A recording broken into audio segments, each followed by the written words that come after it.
So here we have the Mini 5-door hatchback on a 20 plate. I'm going to start off by showing you inside the boot, and then we'll hop inside the car and run through some controls from there.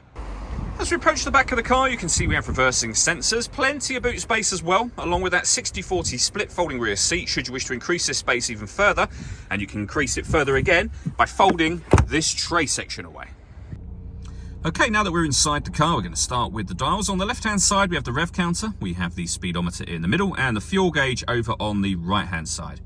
Also in the middle, you can see the total miles for this car. They are 27,629. Above that, you can change the information displayed there by using buttons. Button on the end of the indicator stalk. You can, for example, have a digital readout for the speedometer displayed there, as you can see.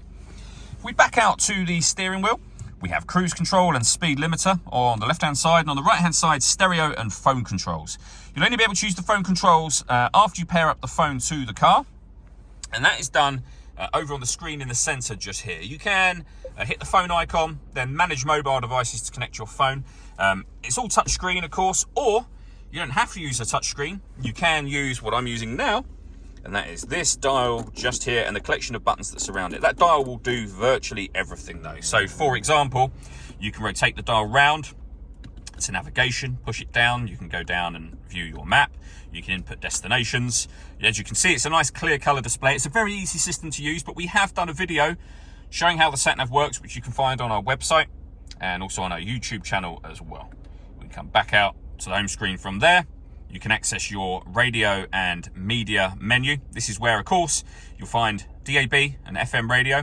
We have Bluetooth audio, so you can stream your music wirelessly. We've also got USB input as well. Below that, we then have dual zone climate control. So you can adjust the passenger temperature, the driver temperature. You can increase and decrease the fan speed from here. When you're happy with those settings, that button will turn your air conditioning on. Same button turns it off, or hit auto. And in doing so, the car will now take control of the direction of the air and the fan speed to maintain the temperatures that you've asked for. You can override that simply by pressing the auto button at any point in time you wish to. We have a heated driver's seat with 3 different heat settings, and the same over here for the passenger side as well.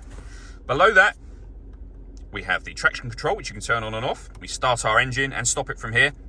And this button turns off the stop and start. So this car is designed to cut out when it's stationary in traffic, which in turn will save you fuel. That system is turned off when that light shows. We then have a 12-volt charging socket, USB input, and a 6-speed manual gearbox. All that leaves me to say is thank you for taking the time to watch this video. If you'd like to come and see the car in person and have a test drive, please feel free to call either of our MJA sites. We'd love to hear from you soon.